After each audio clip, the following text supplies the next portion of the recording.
Ամերիկացիների մեծամասնությունը դժգոհ է երկրի քաղաքական գործընթացներից, դեռ ավելին երկրի բնակչության զգալի մասը համոզված է, որ նախագահության թեկնածուներից եւ ոչ մեկը ի զորու չէ որևէ բան փոխել քաղաքական դաշտում։ Իմ ուղերձը ամերիկացիների համար շատ ընկալելի է։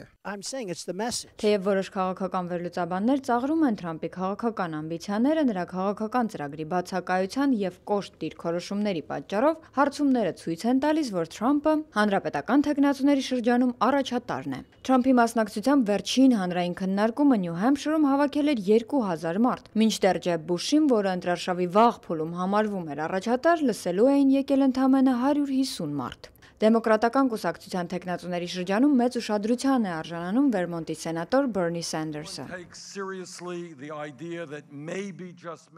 Միացյալ Նահանգներին հարկավոր է քաղաքական հեղափոխություն։ Սենդերսը բացեի բաց քննադատում է ժամանակակից կապիտալիզմը եւ նրա հավասարաչափ վճարման մասին ուղերձը գրավում է հանրությանը, մինչդեռ քննադատները հավաստում են, որ իր սոցիալիստական գաղափարախոսությամբ Սենդերսը հեռուն չի գնա։ Դեմոկրատական կուսակցության կողմից առաջատար դեռ շարունակում է մնալ նախկին առաջին տիկին եւ պետքարտուղար Հիլարի Քլինտոնը։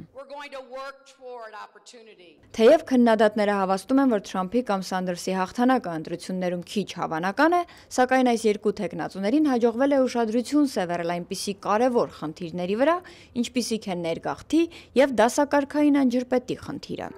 Ամերիկայի ձայն, Վաշինգտոն։